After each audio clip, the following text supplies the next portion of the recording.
Can you talk on the existence of free will in a mechanical world?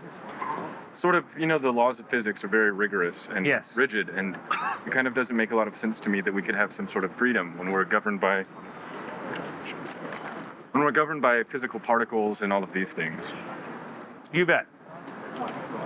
My experience in life, my observation of life is that we do have a physical body that operates on very stringent laws. Right? I have a younger brother who's a transplant surgeon. He studies these laws and he transplants kidneys and livers, and it's a very precise science, very precise medical procedure. I am convinced that there is more to you than just that precise, specific physical description. I am convinced that you have the ability to think rationally and amazingly creatively.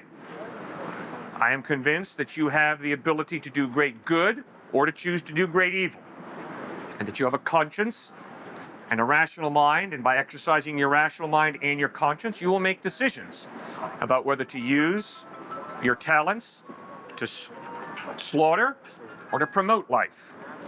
Sure. My experience is that I have a free will. It seems like that, but I mean, what ultimately distinguishes us from a very intelligent machine?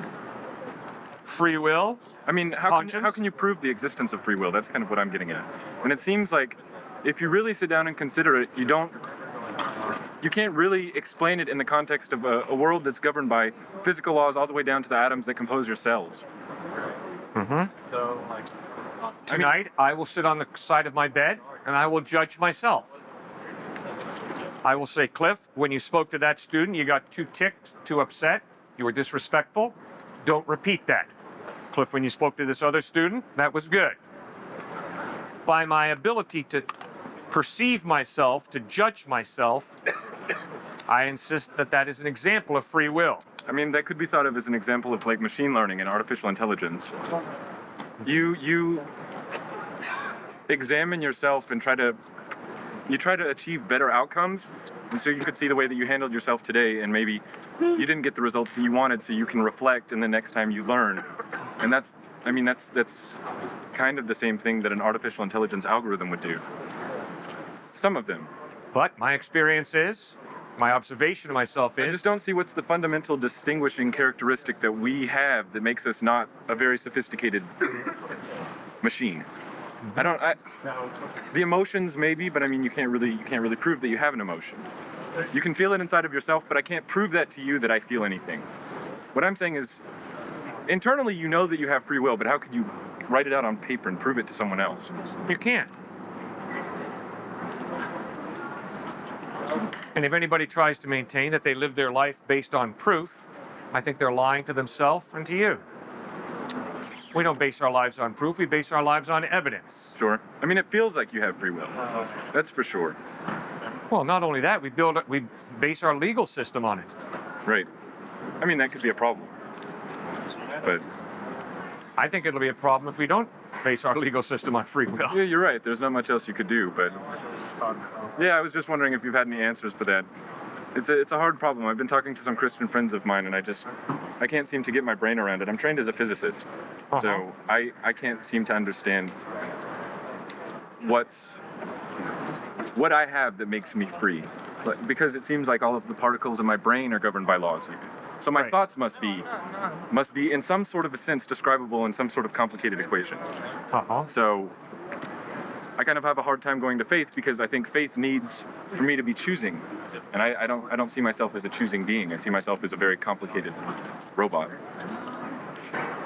So then why do you get so excited when another robot says she loves you? I mean, you can explain that in terms of genetics. That's quite simple. I mean, we're here to procreate. Prove it. Prove it.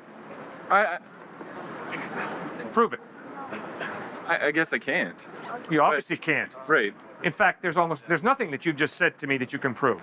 Well, you have faith. I can't prove to you that I'm made out of particles that ultimately follow laws, but I can go in and do a lot of experiments in the lab, and you can see that all of my atoms seem to exhibit characteristics that are describable by laws. And then I can use my intelligence and say, well, since my body's made out of these things that follow laws, if I compose the whole thing out of something that follows laws, then ultimately I'm going to follow laws. Can you scientifically prove your logic? No. Right? No, you can't. You use logic, you Yeah. use it well. But you can't scientifically prove that your logic is right. Right. Logic yeah, is absolutely. intangible. Absolutely. So you have faith in stuff that you cannot prove scientifically. Sure. So But do I. what I try to do is I try to limit the number of things that I believe on faith alone. And I think that if I were to, so I already believe in my logic, but then I think that if I were to step out on a limb and like believe that I have free will, then that would mean I would have to put my logic aside in that respect, but then I would keep it in so many other respects in my life. And I try to, I guess, simplify things, and that seems like it would make things more complicated. Well, I am convinced that if you insist upon everything being determined biochemically, Right? that you are going to have major complications in your family, your marriage, or your relationships. How come? Because relationships are not based on proof. Relationships are based on trust, based on evidence. Right? Relationships are based on love. Sure. And love is not a biochemical reaction, it's a decision to freely care for another person. In fact, to care for them so much that you put their interest before your own. Right? In fact, you care for them so much that when they do you dirty, you choose to forgive them instead of cut them off at the knees. Right. But I mean, that might not be. I think that you can love without having free will. I think that it could just be some sort of. I think that it could be some sort of evolutionary product. It's advantageous for the survival as a species to have love. To create strong familial bonds, I mean that's definitely good for the procreation of human beings, for the survival of our offspring and stuff like that. So I don't know if you actually have to have choice in order to love or to feel. I'm not compelled. I mean, I don't choose to be happy. It just sort of comes to me. I don't know if that makes any sense. I don't think that you need to have free will in order to have a healthy family, for example. I think it's real clear that you have to have love to have a healthy family. Yeah, absolutely. And by love, I don't just mean endorphins going off at the right time. I mean consistent decisions to put the well-being of someone else before my own. Right. I think it's a real option for me to be a deadbeat dad. Sure. No, I think I have to be a responsible father. Right. I totally agree with you in that respect. I think that it's convenient to live your life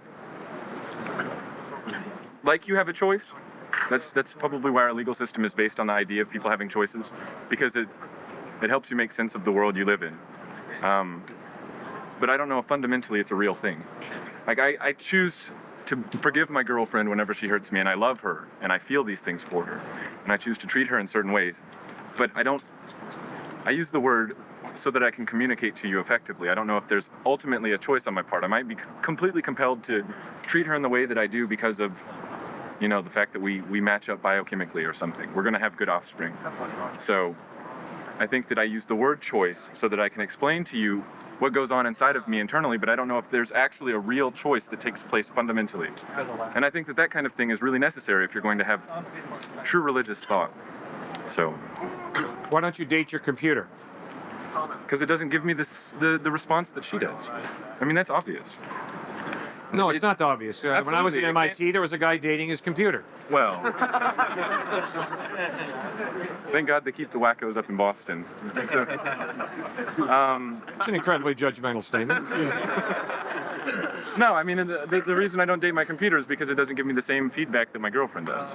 If my computer could provide me with the sensual gratification that she does, the emotional comfort that she provides me with in all respects, then sure, why not? But she's a much more complete entity than in terms of what I need than my computer is. So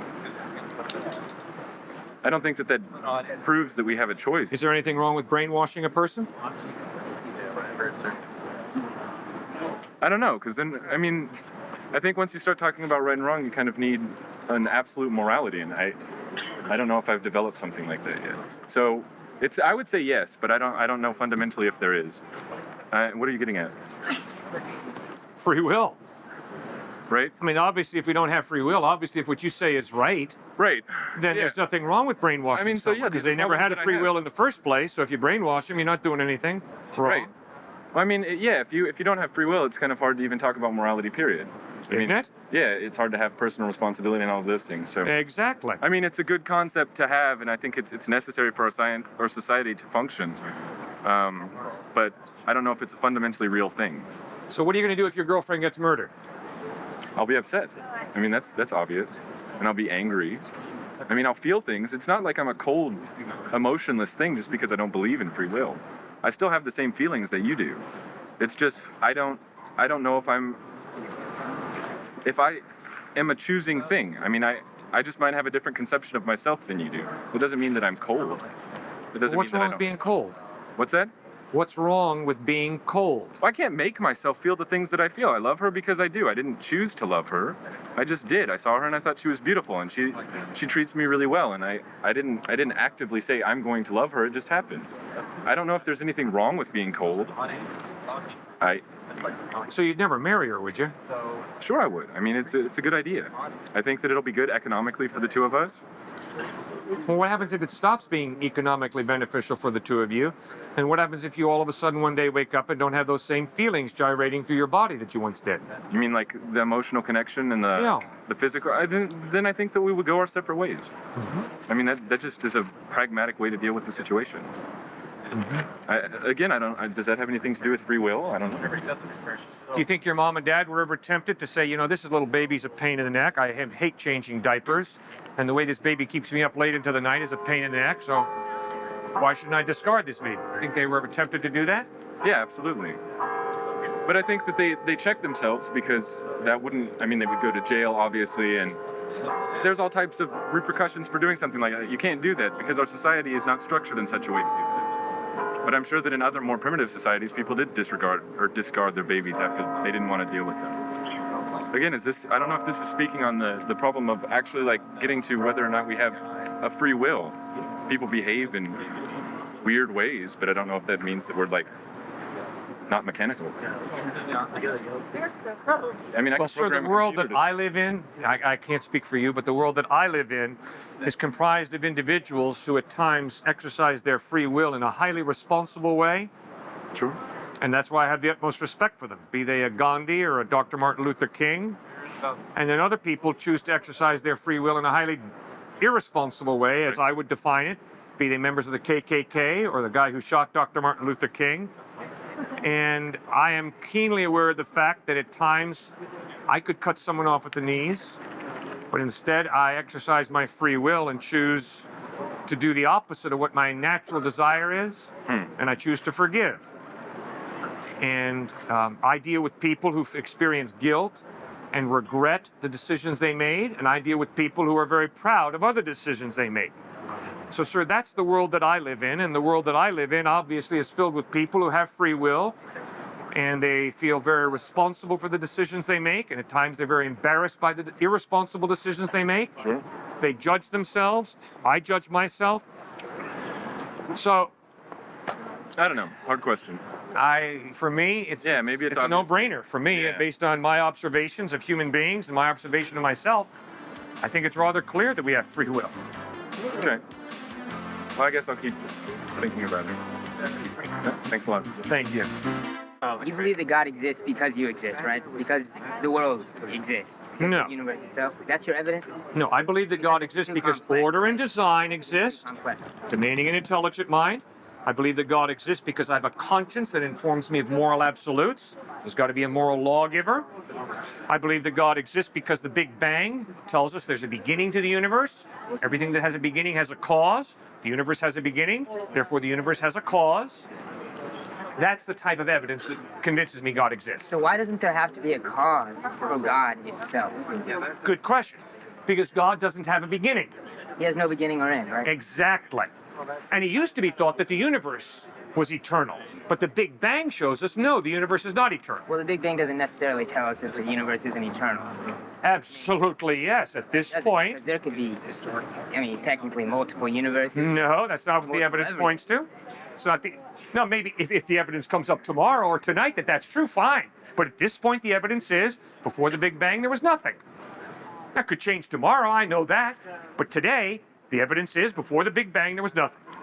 So, it still comes down to you're just you're saying that God has always existed, and then just you throw the entire reasoning out the window in God's case. I don't know how you can do that. So what out the window? You throw all your reasoning out the window. You say all of this is way too complex. No. It has to be this way. God has to exist in order to explain this. That's not what I'm saying. Existence has to be explained by some supernatural being that exists outside the natural known laws of the universe. I mean, it's the way it appears to me. I found it on the way to school. Incredible. The way the metal just sort of came together. Isn't it amazing the way the glass just sort of fit into place? And the extra pieces of metal just sort of fell off. If you thought I believed that, you'd be hightailing it out of here as fast as you could. Cliff, you're an idiot. Why? Order and design demand an intelligent mind. Evolution itself doesn't necessarily mean there's no order there. It's natural selection. There's reasoning behind it. There's logic there. It doesn't say God just randomly created a human being. I mean, my postulation to you is maybe there is a God, maybe there's not, but I think it's completely pointless to think you can possibly know God, because it's supernatural. It would exist. It'd be something beyond anything comprehensible. So anybody that says they, know God is just fooling, in my opinion. If God Why exists, on earth would you conclude that anybody who says they know God is fooling themselves? They're not fooling themselves. I mean, you can't possibly understand God if it exists, because it would be supernatural. Yeah, but isn't it possible that a supernatural God could choose to reveal himself? It's never revealed himself to me, and I think for the most part, people that claim God has revealed himself to them are just... Why would God just suddenly reveal himself to you and not me? Well, obviously the claim of Jesus that he is God revealing himself to you. So read the Gospels for yourself. Don't take it from me. I've read the Gospels. Well, what do you think about Jesus after reading the Gospels? I like Jesus. I think he had very great ideas. No different than the ideas that Buddha had, or that many other philosophers had. You've read the Gospels and you've concluded that Jesus didn't claim anything different from Buddha? No. Jesus claimed apparently that he was God. That God. Good. God in human form. Mary or whatever, just yeah. She was a virgin. I don't believe that that's true. I don't. Well, believe why? That. Why don't I believe that? Yeah. Why do you believe it? Why do I believe that? Because I begin philosophically with the presupposition that there's a God, a supernatural God. And therefore, if there is a supernatural God, this God who created the natural laws can change a natural law, perform what you and I call a miracle. And a virgin can conceive and give birth to a child. But you believe that based on faith. There's no reason for it. No, there's lots of reason that I believe that God exists. What's the logical reason? Order and design point me to an intelligent mind.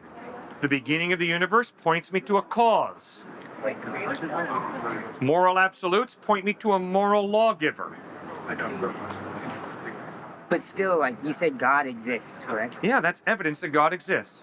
But why do you suddenly throw everything out the window when it comes to God himself? Like, why do you say there's no reason for God to exist? God just always existed. That just doesn't make sense to me. Because that's what... It's real simple. Believe that based on faith. The universe is not eternal. The universe has a beginning. Therefore, the universe has to have a cause. The most plausible explanation is there's an eternal being, an uncaused cause, who causes the universe. That's God. There's science. Modern scientific understanding doesn't say that the universe had a beginning. There is no. I don't know where you're coming up with that. Oh, I see. Okay. So what I hear you saying is, unless you can scientifically prove it to me, it's not true. No. I'm saying that I admit that I can't possibly understand anything that would exist outside the supernatural universe. Therefore, it's pointless to even talk about God. That's my viewpoint. And I don't think. I mean, you never can write a statement. You already said you can't prove that God exists to me. Right. I cannot prove that. Prove it based on evidence. Now you're looking at people, all these people here, and you're saying they're all created. They must have been created. And I say this is just evolution, and that life itself and the existence of life is a natural process of the universe itself. It's a natural occurrence. Good. Well, you got miracles happening, but you don't have a miracle worker. You believe that life comes from non-life? That is a miracle, but you don't have a miracle worker. Why is it a miracle? You believe that order and design come out of it chaos. Because there's nothing in my experience or your experience of life that validates that life comes from non-life or that order and design come from chaos. You just don't have any evidence of that. You just blindly believe it. That order and design. You mean? You don't have at least you haven't given me any any shred of evidence. And then something occurs, which causes the beginning of life to come, and then you have the evolutionary process that happens. I don't need some supernatural being that can think that did it. It just, as far as I'm concerned, this is just how it is. Show me how life comes from non-life. Give me a piece of evidence to support that theory of yours. There is, I don't know the exact, I'm not a biologist, but you have a collection of, I can't remember what the, any biology major? In labs, there's been experiments with like duplicating the makeup of the primordial soup where proteins have actually formed. They haven't had anything close to RNA or a self-replicator. That's not to say that given enough time, it doesn't happen. Well, that experiment disproven. And there's also... That was disproven long ago. That was Stanley Miller at the University of Chicago. And that was clearly disproven. The carbon base. There's also theories that the self-replicator came from like clay crystals. There's a lot of ways it could have happened. We don't know there are not. Which is accurate, but it's not to say that it didn't occur that way. You have no evidence today that life comes from non-life. The Stanley Miller experiment at the University of Chicago was shown to be totally false. So you believe in God because life exists? I believe in God because the evidence is life comes from life. Life does not come from non-life. The evidence is order and design come from an intelligent mind. Order and design do not come out of chaos. Let's read Matthew chapter 16, where Jesus deals directly with his identity. When Jesus came to the region of Caesarea Philippi, he asked his disciples, "Who do people say the Son of Man is?" They replied, "Some say John the Baptist, others say Elijah, and still others Jeremiah or one of the prophets." "But what about you?" he asked. "Who do you say I am?" Simon Peter answered, "You are the Christ, the Son of the living God." Jesus replied, "Blessed are you, Simon, son of Jonah, for this was not revealed to you by man, but by my Father in heaven." I'm not saying they're trying to say that he is Moses. I'm trying to say they're trying to relate to a Jewish audience. Sure. So whenever you talk about, if you present his teachings, yes, it makes sense for him to go up on the mount and give the sermon and his teachings. And it also closely is tied to the Ten Commandments. And he goes through and he basically rewrites them or reinterprets them to an extent, right? And expands on them. And so if that's the case, where Matthew either included this because to relate to the Jewish audience, and Mark and Luke didn't have it in there for whatever reason, what does that lend to the credibility of the Gospels as an accurate picture of Jesus' life? Oh, you bet. I love it. I am very, very grateful that the four Gospels give us four unique, different perspectives on Christ. I would hate it if all four Gospels were carbon copies. Okay, but don't at the same time they contradict each other. Oh, there how do they are contradict each inaccuracies. For example, the cleansing of the temple. Yeah. And John, well, actually, let's look at the synoptics, and which is true. In light of the fact that the synoptics are not claiming to give us a chronological account, yeah, but obviously they're lumping teachings and miracles to make points. You know, we don't have some big contradiction. Now, did he cleanse the temple once or twice? I don't know. Well, I lean towards believing he just did it once. Okay. But then the intent of the author is to put these events of Christ and the teachings of Christ in blocks. You obviously see them blocks in Matthew. He's got narrative. He's got the Sermon on the Mount. He's got more narrative. Then he's got sending out of the 12, and then he's got the parables. So, there's not a problem with the different chronologies because they're not claiming to give precise chronology. I would disagree because, like in John, if the cleansing of the temple doesn't happen, then according to Mark's gospel, then he's not crucified. No, Mark is not. None of them are saying that the reason Jesus was crucified is because he cleansed the temple. The cleansing of the temple was just one issue. It obviously infuriated the people who ran the temple. It's totally understandable. Jesus was not nailed to a cross because he kicked over some tables in the temple. It says, and then when the chief priests and the scribes heard it, they kept looking for a way to kill him, for they were afraid of him, because the whole crowd was spellbound by his teaching. Good. And when the chief priests and scribes heard of it, referring to the cleansing of the temple. So all of a sudden, No. It says that the people were spellbound by his teaching. Come on now. It says whenever they heard of it being the cleansing of the temple, and it goes on to talk about them being spellbound. But the cleansing of the temple is obviously key there.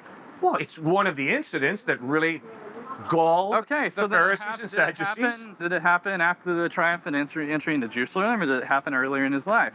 I do not know. What difference does it make to you? Because I think it matters about the credibility of the Gospels. Because the only way you can make sense of it, that it's taken from different sources and different oral traditions and everything. Is that what you're trying to say here? No, all I'm saying is the gospel authors had different themes. You're right. Matthew was writing to a Jewish audience. That's why he shows how many of the Old Testament prophecies Jesus fulfilled. You're absolutely right. None of the Gospels are claiming to give a precise stopwatch chronological account. They're obviously taking themes and lumping the material around certain themes. Yeah. So there's not some big contradiction here. So if the Gospels are picking and choosing what they want to incorporate, it's not even picking and choosing. If you look at it, developed over time. Do you not agree? The Gospels, they were written in a certain order. Mark probably came first. Luke and Matthew derived or took some from, or based on Mark largely, and they also incorporated other oral traditions, correct? Or like the two-source hypothesis. Do you think it's valid? I think it's possible, but sir, 100 years ago, it was taught on every major university campus that the Gospels were not written until the 300s. And all manuscript finds have done have pushed the writing of the Gospels right back into the 1st century. And the Gospels were written in the 1st century. Yeah, we're more valid. Which means eyewitnesses were there. Eyewitnesses wrote them, or people who knew eyewitnesses like Mark and Luke. Disagree with that. Do you think the case of the Gospel of John and Matthew were actually written by a disciple? Sure. Irenaeus writes that very clearly in 180 AD. 180 AD? That was a little bit. Do you think he knows? Honestly, yeah. And if you look at, so okay, let's ignore that for a second. And he knows a lot better than some dude sitting on a university campus in 2006. Why? Because he knew the guys who knew the eyewitnesses. Did he? He's much closer. And Irenaeus writes very clearly that Matthew wrote Matthew in the Hebrew tongue. Probably means he wrote it in Hebrew or maybe Aramaic. And Mark wrote Mark with Peter's help. Yeah. Does the text of Matthew does it not indicate that it was probably written in the original Greek? The actual. Yeah, it could have easily been written in the original Greek. So then, the oral presentation of the gospel was what the 1st century church thrived on. It's what they wanted.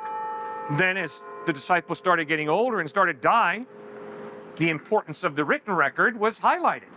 Yeah, obviously. And so the apostles, you have Jesus dying around 30. Yeah. AD. Right. So, and then the first Mark was probably written in 50 to 60 CE, correct? Quite possibly. Okay, so then you have 20 or 30 years past there for the oral tradition of Mark. At the same time, when you look at Matthew and Luke, they build off of Mark, but they also incorporate other oral traditions, and each has one from a mutual source, one mutual source, and then they have other stuff that's unique to them come in. And so how much, I just don't see the Bible then, what we have on it, giving any sort of an accurate enough picture where we can derive theology from it and base a religion on it. Because if things are taken from so many different sources, and there's stuff that's in some Gospels that isn't in the other, and only in the stuff that is common between them, you can trace to an original source. Either like, if you look at Matthew and Luke, the commonalities between them go back to Mark, and the things that are not common come from another oral tradition. And so if that's the case, again, how do you build theology upon that? Sir, I think, for me, you're digging your own grave. Well, you are asserting a degree of precision to a text that if you applied those same tests to any other text, you'd wipe it out. Okay. So then you are being dishonest intellectually, as are many New Testament scholars, in the degree of stringency that you're applying to the text of the New Testament. If you were to be intellectually consistent and apply that to Herodotus, Suetonius, Homer, any other, Plutarch, Arian, anybody who writes some history, you'd wipe out all of history. So The overwhelming evidence is that the manuscript evidence, the date of the manuscript, the number of manuscripts, the archaeological evidence, the internal consistency for the New Testament is overwhelming. If you were to take Bultmann's test, Rudolf Bultmann, the German New Testament scholar, his tests that he uses to ascertain how many people wrote different of those letters, like Peter, 2 Peter, and 1 Peter, if you were to take his tests and apply them to Rudolf Bultmann, you'd come up with 5 different Bultmanns who wrote what Bultmann wrote, which should tip you off to the fact that these tests, and you're doing a great job articulating them, are so unfair academically. It's double standards all over the place that these New Testament professors that you're studying with are applying. Just take those same tests and apply them to the Quran, the teachings of the Buddha, I mean, you can do Herodotus, that. any of ancient history, and you but just those- blow it all out of the water. You those just done away with all the history. You could also say that they're not accurate. So then No, again, you can't. I mean, you're except by talking being about- so biased. It's scary. What? Just do what C.S. Lewis did. C.S. Lewis took Rudolf Bultmann's test that he used to try and dissect the New Testament, and C.S. Lewis, a great linguist, language, literature professor at Oxford and Cambridge University, just took Rudolf Bultmann's test, applied him to Rudolf Bultmann's own writings, and he came up with 5 different Bultmanns who wrote what Bultmann wrote, which should help you understand it's intellectually dishonest to be so precise with a text and demand that this text reach a standard of objectivity. If you want to play that game, go ahead, but I'm warning you, you're intellectually dishonest. You can't be consistent with your tests.